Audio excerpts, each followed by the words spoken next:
yeah, I'm all about just making zero waste a journey and a process instead of kind of a jarring shift that we're working towards. It's really a process that we're working towards together, individually and systemically. Welcome, neighbors, to Hometown Earth, the podcast that brings a down to earth approach to all of your sustainability questions. I'm your host, Lena Sanford, here on the Believe Podcast Network, the number one podcast network for professionals. Here, we believe that everyone can change the world. Do you believe? I'm a Midwest gal with big dreams to discover what it takes to reduce my impact on this beautiful place we call Hometown Earth. Join me every Tuesday as we navigate what actions we can take, big or small, to make a positive impact in your life and the lives of your neighbors on Hometown Earth. Hello, neighbors. I am so excited to have Moji Igun on the podcast today. Moji is the founder of Blue Daisi Consulting, which offers zero waste and sustainability consulting services to small businesses. Now, she supports her clients in reducing waste by helping them find creative ways to keep trash out of a landfill. Moji is a certified true zero waste advisor, and you can absolutely tell that if you follow along with her, that she enjoys drawing connections between zero waste and the broader spectrum of sustainability. Let me tell you, I scroll Moji's page and I literally just smile from ear to ear because she is just so radiant and so relatable when it comes to zero waste and sustainability, which is a daily dose of what we all need in this world. And I think a lot of people feel like zero waste is going to make them miss out or that it's hard. But Moji breaks it down so that whether you're an individual or a business, zero waste can be really fun and you can feel good about the changes that you're making. In this episode, we chat about Moji's zero waste lifestyle and how zero waste can take you further than just your trash. It also helps you to understand more about how collaborative work is needed at every level, from the individual to the business and on up, to change what and who we consider to be disposable. So that way, we don't have to think about living a zero waste lifestyle. It just becomes the norm. So, without further ado, let's hop in and meet Moji. Moji, thank you so much for joining us on Hometown Earth today. I am really glad to invite you into this space. We've started to kind of delve into zero waste, and this podcast is about sustainability, which is a huge umbrella, circular economy, things like that, and how that's kind of connected with everything else. But I'm really glad to kind of get a different perspective of zero waste from, you're an individual who practices it as well as somebody who educates people on how to have a sustainable business. So, do you mind kind of introducing yourself and telling us a little bit about what a day in the life looks like for you? Yeah. So thanks for having me, first of all. I'm really excited. So my name's Moji. I live in Seattle, Washington. I am a cat mom. I have two cats. I'm an amateur gardener, amateur chef. And yeah, I work in the zero waste space. My goal is to build a zero waste world. Yeah, yeah. Well, so whenever you're working, day to day, is that something that you're all day, every day helping businesses? It's different every single day. It's probably not as exciting as people might think. Some days I'm just sitting at the computer all day, like writing reports, doing research, like boring, like behind the scenes of business stuff. Some days I'm like teaching workshops to like hundreds of people about what zero waste is and how they can implement it. And then some days I'm headfirst in a trash can doing a zero waste audit. So it really like it's different every single day. Yeah. Well, what's a zero waste audit? We'll just go ahead and get into that. Yeah, so it's actually my favorite part of the work that I do because it really just kind of opens people's eyes to what the point of zero waste is. And so a zero waste audit is when you analyze what someone throws away in a day, a week, a month, whatever kind of time period you're able to measure. And so what that looks like is I go to someone's business, I take their trash cans, dump them out on the floor and like sort them into piles, weigh them, take pictures, and just understand the whole picture of what kind of waste that they're generating. All right. Well, so to be digging in people's trash, you have to be pretty committed to zero waste and helping other people to do that. I can't imagine day one, whenever you started your journey, that you thought you would be doing that. No, How did yeah. you start that journey, and how has it kind of changed from day one to now? Yeah, so I definitely, like, did not imagine that would be my job at any point in time. I found out about the zero waste space, zero waste living in about 2016, 17, through, I think it was a viral video on BuzzFeed. It was when, like, mason jar mania is, like, what I like to call it, Yeah, is when that was happening. And so there was this woman who could fit all of her trash from, I think, a year or multiple years in a 16-ounce mason jar, yeah, and just that visual was so shocking. Like, you look at it and you're like, "I have never thought about if I could even do that in the first place. What does that mean? How did she do that?" Like, it's just kind of it gets your gears turning, and so that's what happened to me, and so I started kind of exploring zero waste on Instagram. I found a community of people there and just started learning about all of the things that you kind of learn about, like all the swaps, figuring out ways to get things plastic free. And I just kind of kept going and going and going and just kind of escalated from there. yeah. Well, so like, how has that benefited your life from starting to be zero waste, and kind of what will people get from that? Maybe similar to you if they start the zero waste lifestyle. Yeah, so I feel like oftentimes people who maybe have never heard about zero waste think of it as this like niche community who's they're doing things kind of weird and different, but like it's not for me. And what I really want to accomplish with the work that I do is show people how accessible zero waste is, or it can be if you just look at it from a different perspective. And so some of the things that kind of got my brain moving were when I was looking for ways to reduce my food waste. I was living in a city that didn't have composting. That wasn't a thing that was available to us. And so I had to learn how to compost myself. I found something called bokashi composting, which is like a Japanese, based on a Japanese word that means to fade away. So it's like fading away the food back into the earth. And I thought that was just so beautiful. So I'm Wow. like on my little balcony at my little apartment trying to compost and like do all this stuff. And I'm just learning like more about how the world works, I feel like Yeah. how these cycles really naturally appear in nature. And it just seems it's just so interesting to me how we don't think about waste very critically as normal people. It's just so easy and convenient. And so you asked about the benefits, and I feel like going on a zero waste journey and learning about zero waste and actually trying to achieve it as an individual really shifts the way that I consume, the way that I buy things. I don't I Before zero waste, I would just go to Target and just shop and just Yeah. be that person who would end up with like $100 of stuff in their cart and not know how it happened. And that was just Yeah. every other week, very normal. But zero waste has really shifted that for me. Yeah, I feel like it's a mindset shift, and it's like people think that they can't do it, but it's like, oh, when you start to see in your wallet even like how much money you're saving from not Mhm. just constantly consuming, then that's also a benefit that a lot of people, I know I personally have been like, wow, I really was just throwing like, it literally seems like I was just putting it down the disposal like money. Oh my Yeah. gosh, it's crazy. So I feel like what work you do with Blue Daisy is try to bridge that between the person focus. So, you started your journey. We kind of all start like an individual journey. Tell us a Mhm. little bit about kind of how that you made that bridge from the individual side of things to the business side of things.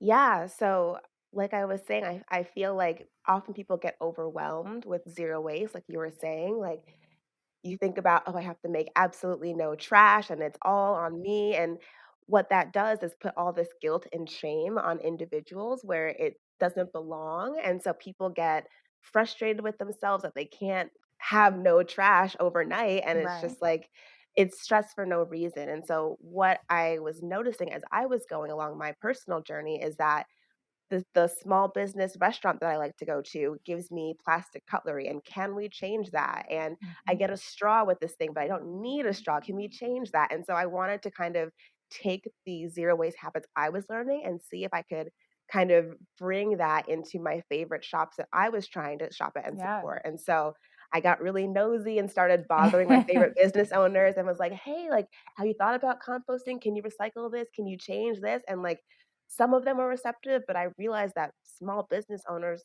really don't have the capacity to be thinking about this. Even if they're interested in sustainability, their business comes first. They need to make money, they need to manage their teams, they need to do all of those things. And so thinking about how to properly recycle a bamboo chopstick is not like top of their list. And so Right. that's kind of where the idea of my business came from.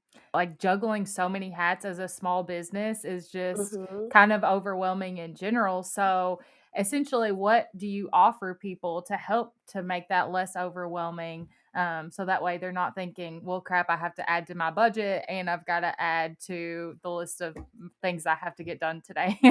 Yeah, absolutely. So what I want to help business do is really create a culture of sustainability and one that's holistic. And so zero waste is just one piece of it, but I use it as a way to kind of show people how interconnected all of the pieces of sustainability are. And so once you start thinking about trash, at least for me, you start noticing how things work and where things go and where things come from. And so I want to teach zero waste that way and help businesses understand that. And so I do that through workshops. You can hire me to teach a workshop. You can hire me to do one-on-one like individual coaching and just get you from point A to point B. How do we recycle this better? How do we reduce this category of waste? And we Yeah. kind of work on it together. So yeah, it's mostly educational and helping people just understand how to get from where they are to closer to zero waste. Right. Well, so part of your thing is creative solutions. What's like one of Mhm. the most creative or different ways that you've helped somebody in a small business? Yeah, I mean, I think that creativity is it's a very broad, flexible Yeah. term. And so um sometimes creativity is the most simple solution, it's the Yeah. most in your face one, and so the one that's popping up in my head right now is I was working with, a small retail shop here in Seattle, and we had done their waste audit, and we noticed a lot of packaging waste, like things that come Mhm. from being shipped to and shipping out things like plastic wrap, bubble wrap, all that kinda stuff, and we were talking about that, and then they mentioned, we're thinking about the future of our business and we want to create some more products in-house that we can control the whole supply chain. And we're thinking about making this like body scrub. And I'm thinking that maybe we could use the coffee grounds from the coffee shop next door. And I was like, that's it. Like, you Yes. don't like just thinking in that kind of way gets people to think about the obvious solution that's right in Right. front of them. So that's kind of what I mean by creative solutions. Yeah, because I feel like that's something that people most likely wouldn't have thought of unless they were talking to you and, like, had somebody to bounce that idea off of, essentially. Exactly. So that's Yeah, kinda it's just that creative process. yeah, absolutely. So, I mean, really, like, can you explain a little bit about why it's important that businesses are the ones that are kinda taking the brunt of this and not so much the individuals? Absolutely. So I think it's a collaborative effort. So it's not just individuals, not just businesses, not just policy and local governments, but it's all of those things working together. Mhm. Um, because individuals alone can't accomplish zero waste. I still, in my day to day, make trash. It just happens. Like the systems aren't set up in a way for that to be easy for us to get to a perfect utopia of zero waste. And so we all need to be figuring out what's our role in creating the waste and what can we do to shift it. So I can change my behaviors and my grocery routine and where I shop as much as I want, but if I go on vacation or if I'm at a friend's house, like I can't have control about everything. So how can we build these Yeah. structures that we can do it? Yeah, and I feel like that it is kind of at every level we're dealing with different issues. So it's Mhm. you really have to do your research at each level. And part of what you just you're doing individual, you're at the business level, and you're also on the Zero Waste Board of Washington. Is that right? Mhm. Can you tell us Yeah. a little bit about that organization and kind of why it's important that we're applying pressure at that level? Yeah, so ZeroWaste Washington is an incredible organization. When they invited me to be on the board, I was just so honored because they are a powerhouse in terms of driving policy to work towards a zero waste world. And one of the most recent major wins is this big plastic spill here in Washington state where they have been working for years. Like, this has been a long effort, but they have successfully passed a bill in the House and the Senate that will ban styrofoams in pretty much all of its forms, require businesses to have a minimum recycled content in their plastic, and so recycling plastic will like become a thing that actually must happen. Yeah. And then it will make, you know, when you go to like a fast food shop and they give you ketchup packets and forks and spoons, that will have to be optional. Consumers will have to opt into that. And so you're not getting Yes. like 10 ketchup packets that you have ketchup at home. You can just opt out of that. And so these things may seem very like, oh, that's just so picky. Why are you focusing on these very small, strange things? But in the large scheme of things, if the entire state of Washington and the whole country stopped using styrofoam, that is so much waste that we are avoiding, and so that's kind of the goal of that kind of organization. Yeah. So, do you feel like that businesses that you're working with are kind of seeing that and feeling a little bit overwhelmed? And I almost feel like some of this, like people are exposed to so much greenwashing that they really Mm, don't know that like something like that is like what we should be working towards. mhm. How are you dealing with essentially like new policies that are coming into play since we're an evolving world with these companies, since you're kind of learning of them as you go along and helping Yeah. companies face greenwashing and maybe pre-expose ideas that they have about what they should be doing. Yeah, I think I mean, honestly, I see myself as a guide. I'm not all-knowing, I don't know Yeah. everything, so I'm walking, like, side by side with all of these business owners trying to figure it out, but I think the key there is just making sure, again, it's a collaboration, it's a partnership, and so when we push for these policies, it's not to punish business owners and make life hard for them, it's to encourage them that this is the direction that we wanna go. Are you with us? Like, let's work on this together. So it's never to punish someone, it's never to force people to get overwhelmed or make life hard, but it's to work together. Because I think that everyone wants to be more sustainable. I haven't met a Yeah. single person who's like, "No, I love trash and litter and pollution." Like, no one thinks that, but they don't Yeah. really know how to play a part in it. So it's kind of working together to get there. Yeah, so kind of the first steps in that almost, I saw you'd made a post that said something to the effect of like, "Can you name the last thing you threw in the Mm. trash?" And I feel like that's a really powerful first step. And can you explain why that might be a good first step for anybody at any level? Yeah, I mean, well, when I first learned about the zero waste movement, I realized that I had never thought critically or deeply about my trash. It was just, it's trash. You throw it away, the Yeah, garbage person picks it up and then takes it somewhere. I don't know. And you don't really think about it. And so once I started thinking about it, I was like, oh, where does this go? Like, where is the landfill in my city or in my region? What happens to my recycling? Where did this come from in the first place? Like, I just yeah, started getting more curious, and I feel like that, culture of curiosity and just noticing things and looking at the world, not on the surface, but actually, like, asking questions is what we need to shift systems, and so we can't address things unless we understand them, and if we don't understand them, like, what are we doing here? So, right. yeah, understanding, like, what is that last thing that you threw in the trash today? Was it I mean, for me, it was the wrapper of a breakfast bar that I ate this morning, like, I Yep. still make trash, and so why did I do that? Where did that come from? It was the most convenient thing, and how can I shift that if I can? And if not, then we move on and do better next time. Right. Yeah, that's exactly what I was going to ask you next. Like, I feel like people think if they fail, quote unquote, fail at like Mm, being zero waste, then they're just kind of like, well, it's an impossible goal. So, like, obviously this morning, like you had a breakfast, that's not failing. mhm. But how do you pick yourself up from essentially that mental block that might be coming up with not being completely zero waste? Yeah, I mean, so I at the beginning of my zero waste journey, I felt a lot of guilt, like, when I would go to the sandwich shop and get a bag of chips with my meal because it came with it, like, I would feel so guilty, and I'd be like, "Oh my gosh, I'm a bad person because I eat chips." And it took me a little bit, I mean, it seems silly, but it took me a little bit to kinda snap out of that and be like, "I'm not a bad person for eating chips."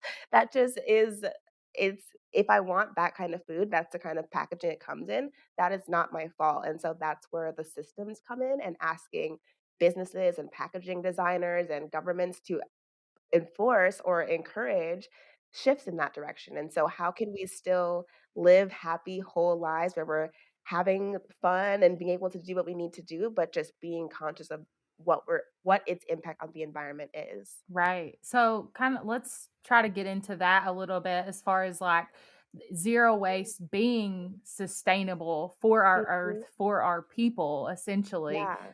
Because it is, there, like you had said, zero waste mindset. Can you explain a Mhm. little bit about what a zero waste mindset is and how you can kind of take that further? Yeah, so that's just kind of an idea that I kind of pulled together because I was getting frustrated with people being so stressed about their individual trash. There are so many like Facebook groups that are like, "Oh my gosh, what do I do with the rubber band that came on my food?" And I'm like, "Oh my Yeah. gosh, we should not be stressing about rubber bands. Like Yeah. that's not where the focus should be." And so zero waste mindset kind of I'm hoping takes the pressure off of the actual goal of making no trash and more focusing it on a lens at which we look at the world so that we can understand just like our consumption and production habits and approach them in a more intentional way. That's all zero waste really should be is that where is the intention and can we do this a little bit better? And so I actually created a free class that I'm happy to share in the show notes, but it's called Zero Waste Mindset, where we talk about this and how the zero waste movement as a whole can't be just about mason jars and rubber bands and plastic packaging. It has to be inclusive, it has to be intersectional with all the other pieces of sustainability, and it has to kind of lift us all up together. It shouldn't be this kind of shame-filled, guilty place to be. So that's kind of what I mean by zero waste mindset. Yeah, I feel like there is so much flack around the zero waste movement because, people see it as like, well, these are just white people who are fitting their trash in a Yes. jar.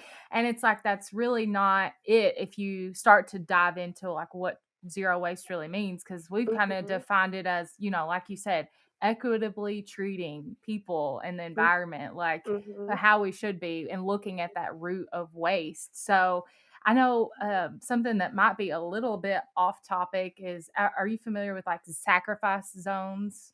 No, no, I'd love to hear Well about it. well, it's essentially just something that's like, there's geographic areas that are like disposal grounds Yes. for all of like our consumer society, and I feel like that is a huge connection even with zero waste because it's like, you're whenever we're saying, we're making this trash, the trash person picks it up, it goes somewhere. And Mhm. whenever we're buying something, that pollution, it comes from some, like it's coming from somewhere. So, kind of, do you make that connection with people or even, your friends and family when you're explaining zero waste, like from start to finish and kind of what that looks like?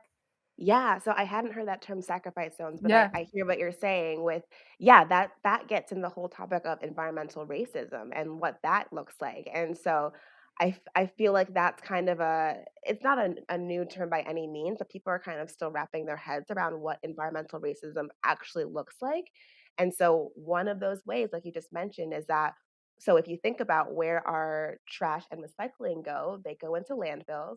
But where are those landfills located? It's not in the backyard of your suburb or in the city that you live in. It's out where poor people live, where black and brown people live, and where does the incinerator is that located? The gases go over black communities. And so these things just show not only like when we think about zero waste, it's not just what we see as disposable, like the actual physical waste, but who we see as disposable, who is unwanted, who is unusable, and so if we really keep thinking deeply, keep digging into that zero waste mindset, it's like, wow, why do we think it's okay that we are burning these toxic chemicals in this part of town as opposed to this part of town? And what's the difference here? And looking at things that way. And so, yeah, absolutely. It gets into the whole topic of racism and what that actually looks like when it comes to the environment.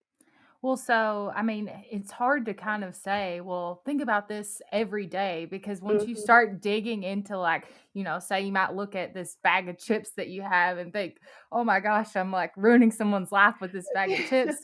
Yeah. How do you kind of integrate that into your daily life without being, burnt out or overwhelmed by what it means that we're such a consumer society, essentially? Yeah, so my dream is that we're not thinking about zero waste every day.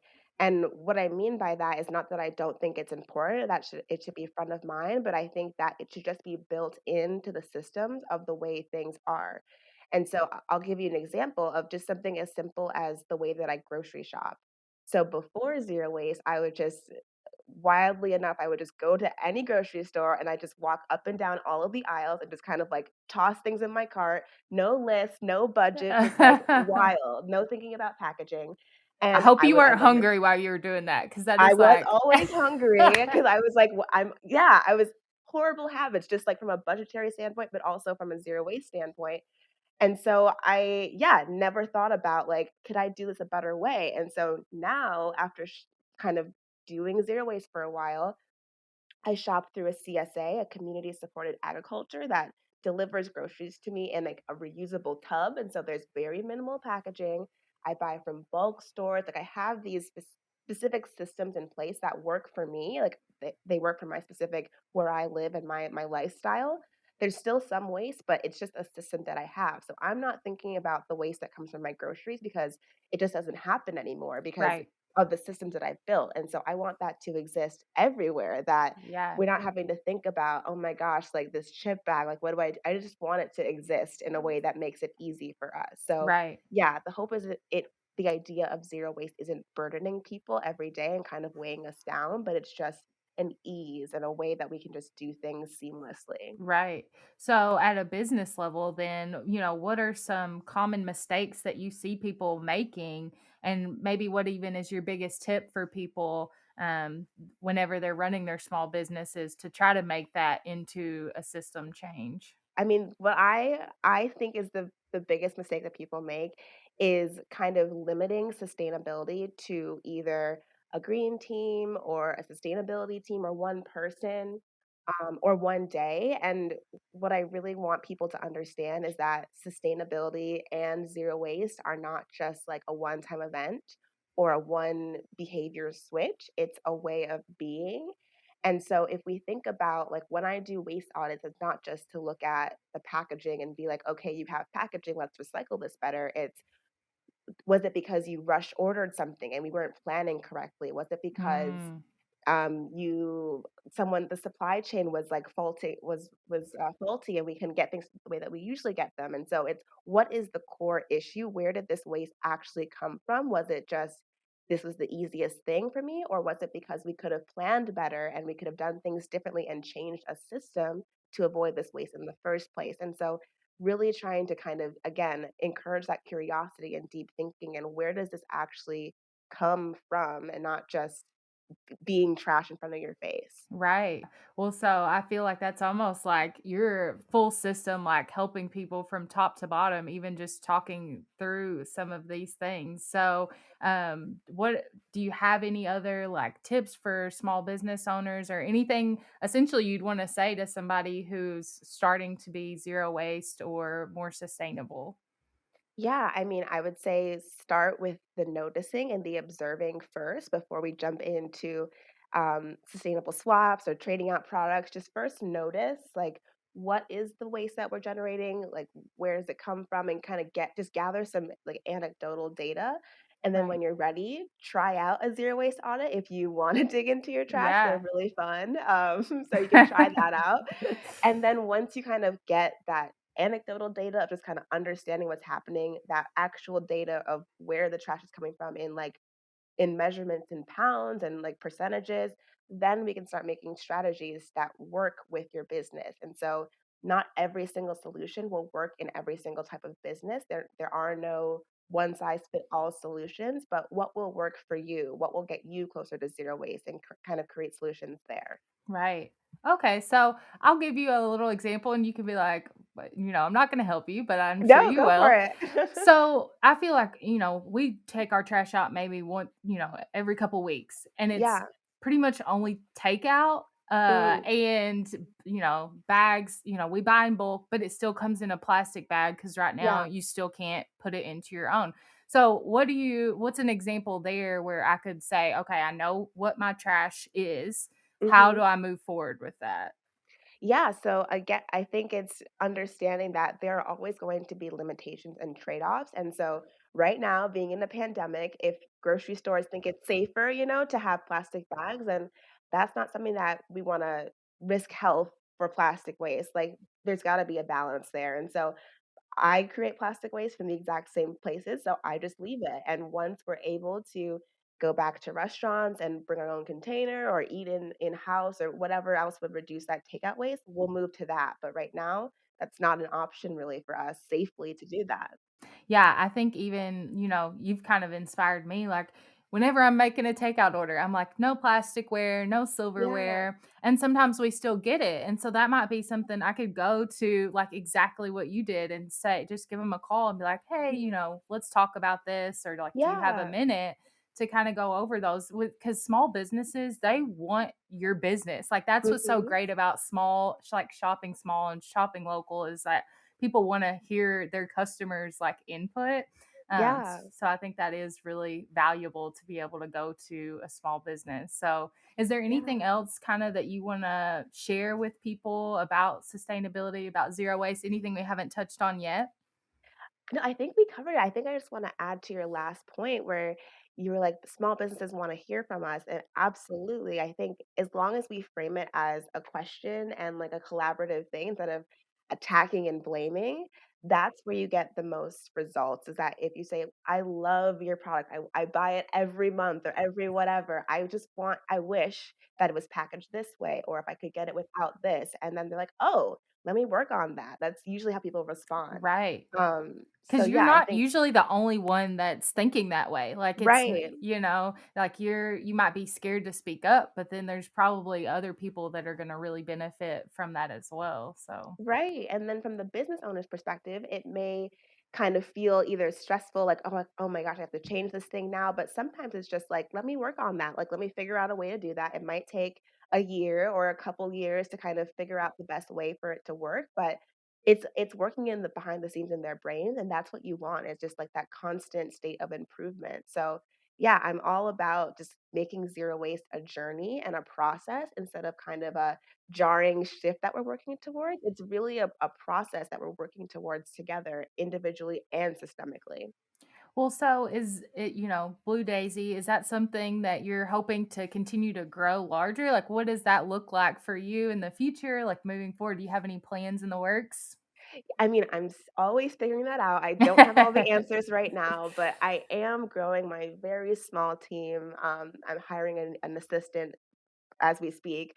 So I'm really excited just to kind of be able to scale this up because I've had this business for 2.5 years now, and it's just been kind of slowly, slowly growing. And I'm finally at this place where I'm able to bring in more help. And so just keep going in that direction. That's what I'm looking for. Yeah, I have a strong feeling no matter where you end up, you're still gonna be digging in people's trashes, and, Yes. like, you are not too good for that, like, I get that vibe No, from you, it's like the core of zero waste. You have to look yes, at it. yes. So, can anyone in the country get help from you, and how can they connect with you? Absolutely. So you can find me on Instagram, on my personal Instagram, which is where I'm most active, which is at hippie Moji, or my website, bluedaisy.com, where you can learn more about me and what I do. And yes, I work with people all over the country and even internationally. If you want me to teach a workshop, I'm totally Wow. open to that. So yeah, zero waste is just the starting point, and I want to kind of encourage people to start the journey there. So happy to help. Yeah, and your social media accounts and your website, like we'll link the course there. But everything is just like you give so many great free resources to people, and I really appreciate that Thank myself. So I know you. other people as well. So I really appreciate you joining us, Moji, and hopefully people can connect with you and start their lifestyle new. So Love it. Thank you so much. thank you. I hope you enjoyed this episode of Hometown Earth as much as I did. Let us know by rating and subscribing so you never miss an episode. New episodes drop every week on Tuesday. Head to the show notes, linked in the episode description for more details, and let us know in the comments what you want to hear next. You can find us on iTunes, Spotify, Google Podcasts, or anywhere you listen to podcasts. Believe.com and at Believe Podcasts. And you can find more about the podcast on Instagram at Hometown Earth or connect with me personally at Lena Saintford. We all know change needs to happen, so let's get started right here at Hometown Earth.